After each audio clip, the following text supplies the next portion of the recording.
En este programa, nos sorprenderemos con los secretos de un atleta mental que memoriza 2000 números en una hora. Descubriremos una estructura de no más de 4 centímetros de largo con la capacidad de almacenar los archivos de toda una vida. Y los politécnicos nos dirán cómo entrenan a una futura estrella del básquetbol.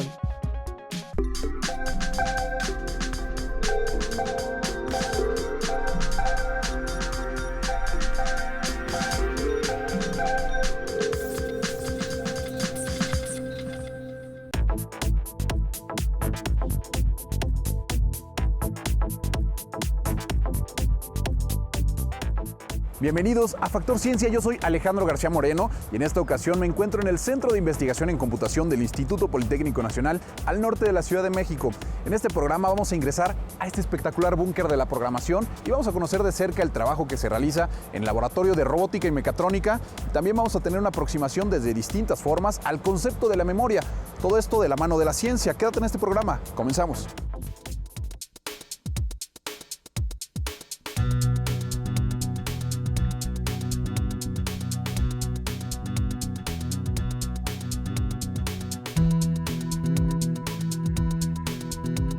Integrar información en una máquina sin duda es un proceso complejo, pero si lo trasladamos a la forma en la que una persona es capaz de recordar grandes cantidades de información, ¿te puedes imaginar el trabajo que esto implica? A continuación te invito a que aprendas más sobre cómo funciona la memoria. Adquirir, retener y recordar información es una de las funciones más complejas del cerebro. Aún en este siglo XXI, especialistas en neurociencias no tienen muy claro cómo se desarrolla el proceso de la memoria, pero se reconoce que están involucradas diferentes áreas del cerebro, especialmente el hipocampo y la corteza prefrontal. La memoria circula a través de electricidad, pues las neuronas, que son las encargadas de recibir información, la transmiten a través de impulsos bioeléctricos, formando las redes neuronales donde se tejen los recuerdos. La memoria se nutre de lo que perciben los sentidos, del aprendizaje y del entorno. Se llama memoria a corto plazo, cuando su duración es momentánea. Por ejemplo, al estudiar para un examen solo para pasar, la información se olvida al poco tiempo, porque ya no se considera útil. La memoria a largo plazo es nuestro archivo personal, donde se encuentran la identidad, experiencias, recuerdos, personas y conceptos realmente significativos. La memoria implícita actúa como piloto automático, se relaciona con actividades cotidianas que hacemos constantemente, como correr o conducir un automóvil. La memoria humana no es perfecta, tiene sus propios límites, es imposible recordar todo. Además, con el paso del tiempo, se deteriora. Sin embargo, cada vez que recordamos y aprendemos, sin importar la edad, nuestro cerebro se ejercita y circuitos neuronales se conectan nuevamente.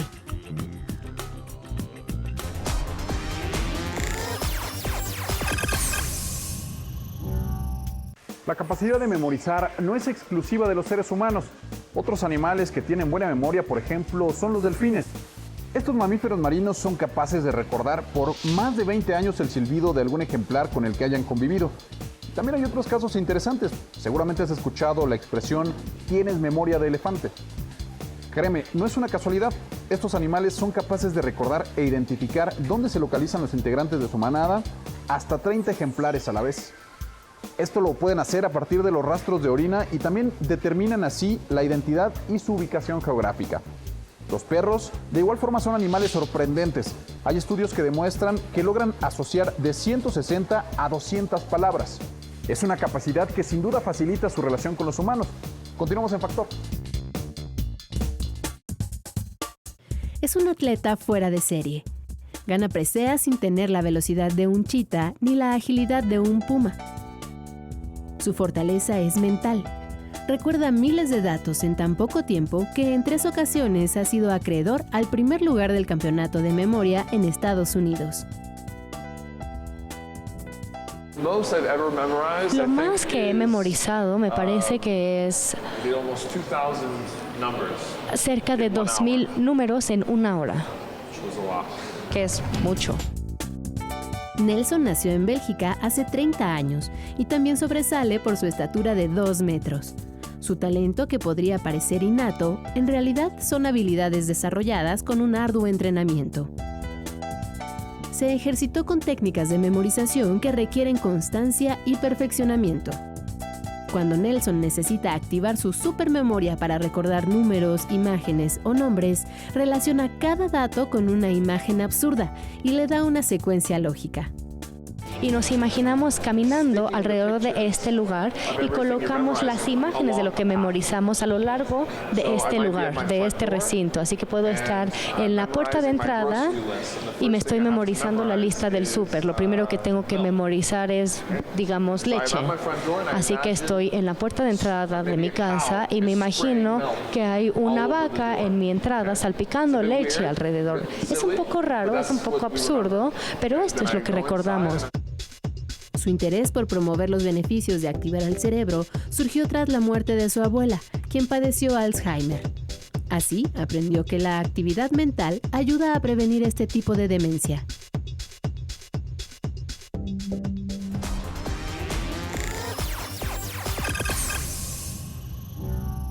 Ahora estoy con el doctor Humberto Sosa, él es jefe de Laboratorio de Robótica y Mecatrónica aquí en el SIC del IPN. Doctor, muchísimas gracias por recibirnos aquí en su laboratorio. Un gusto. Oiga, platíquenos, ¿qué es lo que se hace aquí? Bueno, aquí hacemos varias cosas. Hacemos teoría y práctica de la robótica y la mecatrónica.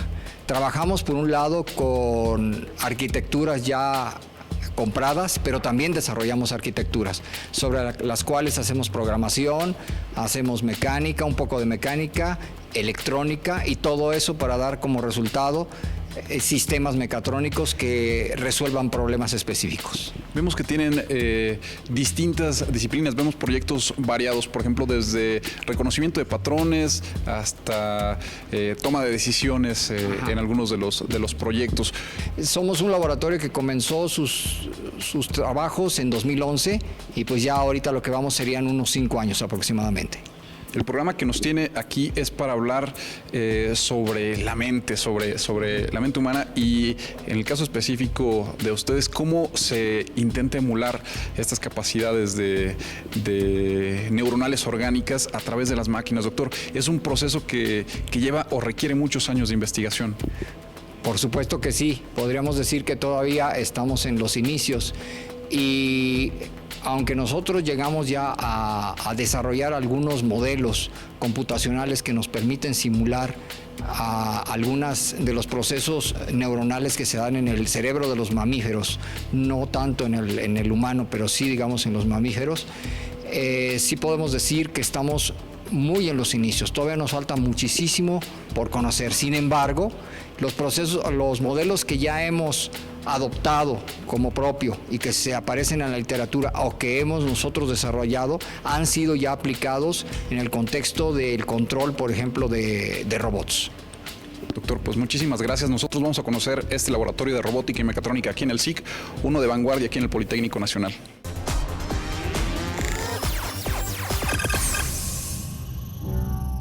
Cuando las conexiones en nuestro cerebro comienzan a fallar, esto puede derivar en una pérdida de la memoria o incluso en trastornos neurodegenerativos como el Parkinson y el Alzheimer.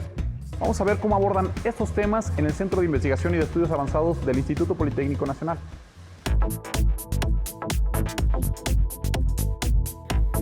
En este pequeño órgano curvo, ubicado en la parte central del cerebro, se resguarda nuestra historia personal, la que nos ayuda a saber quiénes somos, le da sentido a nuestras vidas y nos ubica en el tiempo y el espacio al recordar rostros, objetos y vivencias.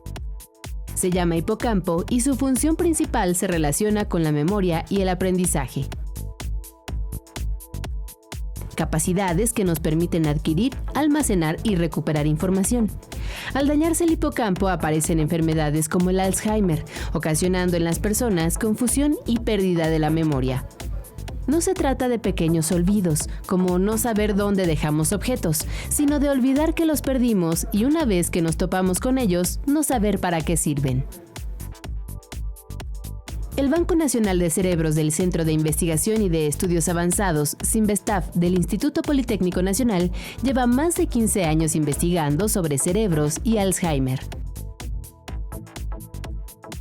Realmente la enfermedad se caracteriza por la acumulación de algunas estructuras patológicas en áreas específicas, que sería el hipocampo, y de aquí obviamente es porque es la respuesta realmente a esta demencia, ¿no? Porque las neuronas van muriendo por acumulaciones masivas de filamentos de estas mismas neuronas y finalmente las matan.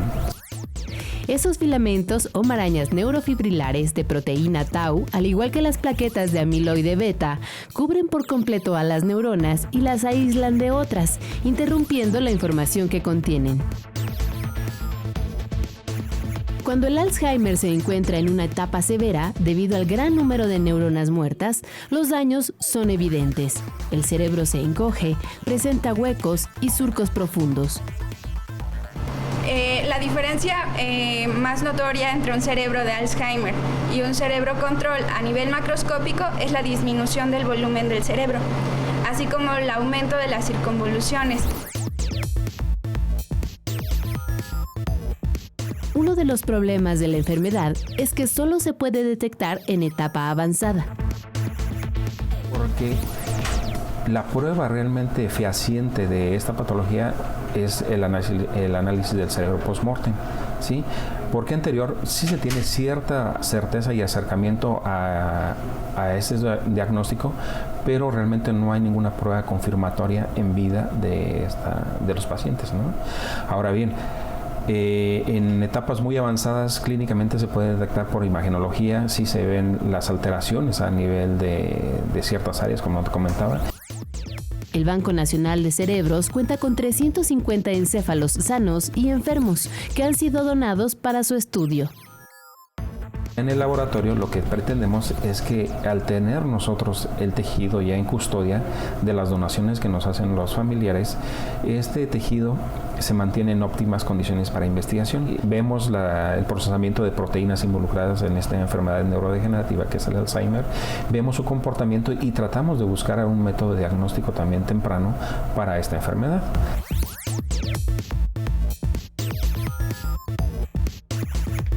No se tiene cura para el Alzheimer, ni podemos evitarlo. Sin embargo, los especialistas recomiendan ejercitar nuestra mente a leer, escribir, jugar ajedrez o tocar un instrumento.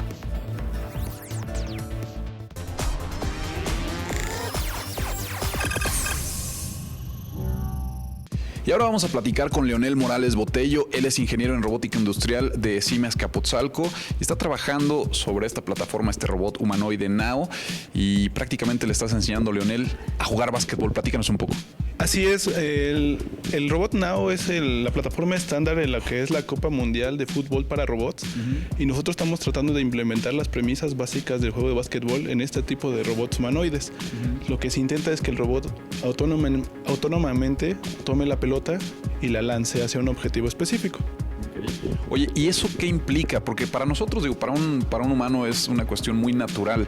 A lo mejor no tomamos en cuenta todos los elementos que están involucrados en realizar esta tarea, la visión, ubicarte en una zona, incluso hasta calcular la fuerza con la que lo vas a lanzar. ¿Qué es lo que ustedes toman en cuenta para la tarea? Principalmente tomamos los sensores de visión como nuestra herramienta para medir y localizar los objetos y también para guiarlo. Después tenemos lo que es el cálculo de la cinemática del robot para poder saber en qué momento y en qué ángulo podemos lanzar el objetivo y sobre todo la pelota que ya tomó el robot. ¿Se podría decir que ustedes le enseñan al robot a tomar decisiones por sí solo, a que aprenda a realizar determinadas tareas? Así es. Aquí en este centro de investigación es lo que tratamos de hacer con los robots, de tratar de enseñar que tomen su decisión ellos mismos. Oye, interesante lo que proponen porque, como mencionas, los torneos de fútbol en robótica son bastante comunes, pero hasta ahora no hay un torneo de básquetbol que podría ser una buena alternativa para el desarrollo de tecnología. Existen torneos de básquetbol, pero no es para robots humanoides. Nosotros estamos proponiendo que ya sea con robots humanoides. Existe en inteligencia artificial lo que se llama el gran reto, que para el año 2050 se juegue contra un equipo de seres humanos contra robots. Nosotros estamos proponiendo que también se haga para el básquetbol. ¿También para el 2050? Esperemos que sí. Okay. Oye, pues, ¿nos puedes enseñar cómo juega tu robot? Claro que sí.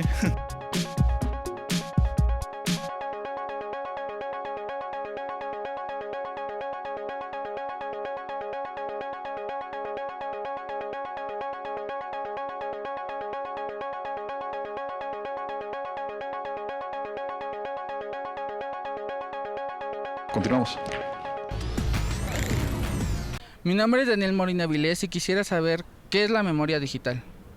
La memoria digital es un concepto que se creó justo con la computación digital y tiene que ver cómo un dispositivo de procesamiento de información, que es la definición de una computadora, almacena información que está en fase de eso, de procesamiento, alteración, cálculo y demás.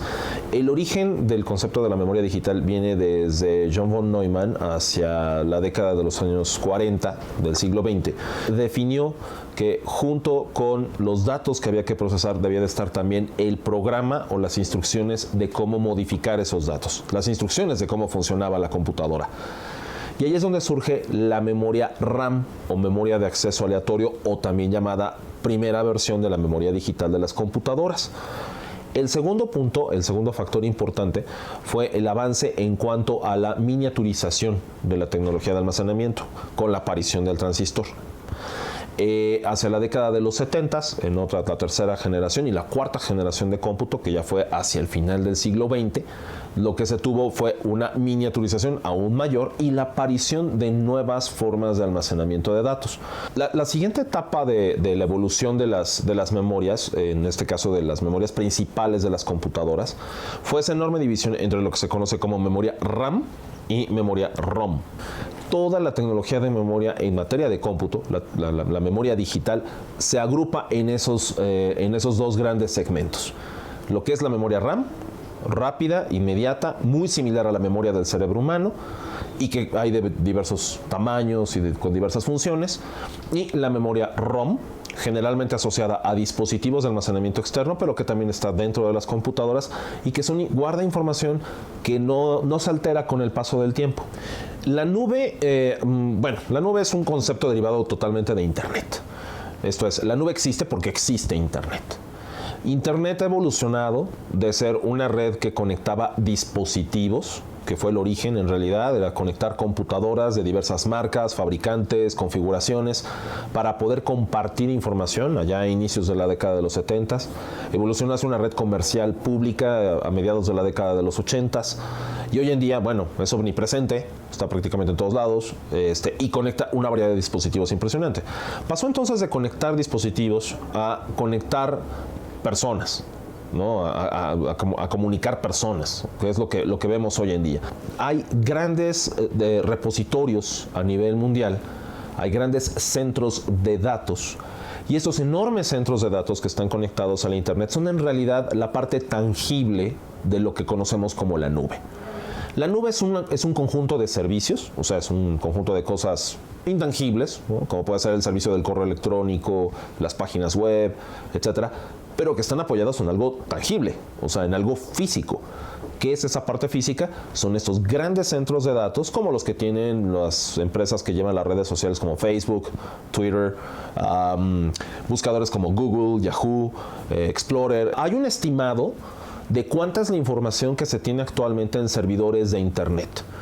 Y está rebasando más o menos los cerca de 25-30 exabytes, que traducido en un lenguaje simple, si consideramos que un megabyte es el equivalente más o menos como a un libro de unas 500 páginas de puro texto. Un byte es un solo carácter, entonces 1 millón de caracteres viene siendo más o menos como un libro de 500 páginas. 1 gigabyte serían 1000 libros. 1 terabyte sería 1 millón de esos libros. 1 petabyte son 1000 millones de esos libros. 1 exabyte es 1 billón de esos libros. O sea, 1 millón de millones. Claro, esto es la información visible, es la información que es localizable por los usuarios a través de los buscadores como Google, como Yahoo, Bing, etc. Pero se estima que no es la única información porque hay mucha información en la red que no es accesible de manera pública. Esto es tan solo lo que cualquier persona puede localizar. La información que no está accesible de manera pública se calcula que es 10 veces eso. O sea que estaríamos hablando de algo muy cercano al cuarto de zettabyte, que sería la siguiente unidad de medida. Esto es un equivalente a 1000 billones de libros de información.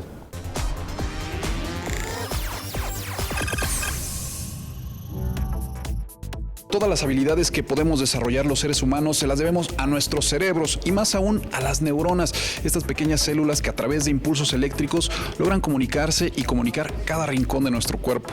El maestro Sergio Valadez justamente estudia las neuronas orgánicas, las neuronas de nuestros cuerpos, para poder traducirlas en sistemas computacionales. Sergio, muchas gracias por la entrevista. No, gracias a ustedes por la invitación. Oye, platícanos, ¿qué es esto de las neurociencias computacionales? Bueno, la neurociencia computacional es un área multidisciplinar que abarca tanto la neurociencia y parte de la inteligencia artificial incluso. Bueno, en la actualidad existen muchos modelos de neuronas y incluso una sola neurona puede verse desde muchos aspectos, ¿no? Desde, por ejemplo, la generación de potenciales de acción, que son los picos, los de corriente eléctrica, hasta el proceso que involucra comunicarse con otra neurona, ¿no? Y a la vez el funcionamiento total de esas neuronas en una red, ¿no? Hay varios niveles de procesamiento ahí, existen varios modelos y son los que nosotros implementamos para tratar de resolver problemas de la vida diaria, ¿no? Esta podría ser una disciplina que es base de la inteligencia artificial que estamos viendo en la actualidad. Sí, claro que sí, es la base. Muchos algoritmos de inteligencia artificial están basados en los postulados que vienen de la neurociencia. Por ejemplo, muchos algoritmos de aprendizaje están basados en el postulado de Hebb, un neurocientífico. Sergio, algo que me pareció bastante interesante que mencionabas hace un rato es el tiempo que tardaría la tecnología, al paso que va en la actualidad, en simular todas las capacidades de un cerebro humano. ¿Cuánto podría tardar? Estamos hablando que solamente para simular la corteza cerebral, no todo el cerebro, estaríamos hablando de aproximadamente 100 años con el modelo más simple que existe, de forma paralela en una computadora común, 100 años. Y el cerebro completo podría llevarnos millones de años. Así es, eso no me atrevo yo a decir cuánto tiempo, porque es algo que hoy en día se está viendo aún todavía eso. Sergio, pues muchísimas gracias por la entrevista. Quédense con nosotros, yo les voy a presentar una tecnología también desarrollada aquí en el Politécnico Nacional que puede ayudar a las personas a comunicarse, pero a través de los pensamientos.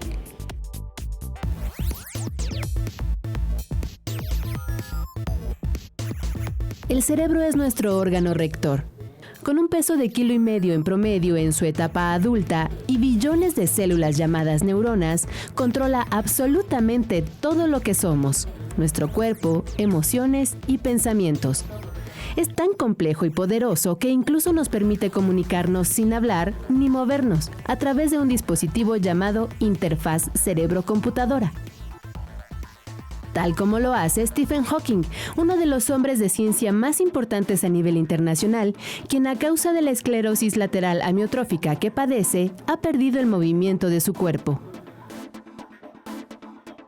El físico británico usa una interfaz para formular sus pensamientos, que después se envían a un sintetizador que los pronuncia en voz alta. Esta tecnología inició en los años 70 del siglo XX, en la Universidad de California, Estados Unidos. A partir de ese momento, el desarrollo y perfeccionamiento de la interfaz se ha extendido a todo el mundo. En la Escuela Superior de Ingeniería Mecánica y Eléctrica, ESIME Unidad Zacatenco del Instituto Politécnico Nacional, investigadores y alumnos trabajan actualmente en la creación de nuevos prototipos. Bueno, una interfaz cerebro-computadora es un dispositivo mediante el cual se interpretan las señales electroencefalográficas generadas por el cerebro y se puede controlar con ellas un dispositivo electrónico, por ejemplo, un microprocesador. Al controlar la computadora con el pensamiento, expresamos ideas, movemos objetos y hasta sillas de ruedas. Es por eso que su mayor campo de aplicación es la medicina. La idea de estas interfaces es ayudar a personas con discapacidades motoras, personas por ejemplo paraplégicas o personas que han sufrido un daño muy grande, por ejemplo daños de guerra o algún tipo de daño que le impide el movimiento, y ayudar a esas personas a que puedan moverse y comunicarse. Este tipo de equipos funciona al colocar unos electrodos en la cabeza que detectan la actividad neuronal. La información que procesa nuestro cerebro se transmite de neurona a neurona a través de impulsos eléctricos que viajan por conexiones sinápticas. Es como si fuera una serie de foquitos de Navidad que al contener información se iluminan. Las pequeñas cargas eléctricas en movimiento generan radiación electromagnética que se registra e interpreta en la computadora para ejecutar un comando programado. Ese tipo de interfaz cerebro-computadora exógena es bastante robusta porque las señales que se generan como resultado de ese estímulo son muy fuertes y muy fáciles de percibir. Entonces, esa es una de las ventajas que tenemos nosotros. La interfaz Politécnica trabaja con un teclado pictográfico. No se necesita pensar en letras para formar palabras, sino en imágenes. Cuenta con 6 menús relacionados con personas, objetos y actividades básicas. El dispositivo también permite mover un carrito. El monitor de la computadora tiene 4 figuras en diferentes direcciones: arriba, abajo, izquierda y derecha. El usuario solo observa las imágenes para maniobrar el vehículo. Ahora los investigadores trabajan en interfaces que puedan ser más rápidas e inalámbricas, capaces de mover sillas de ruedas, lo que significa una esperanza prometedora para aquellas personas con discapacidad motriz.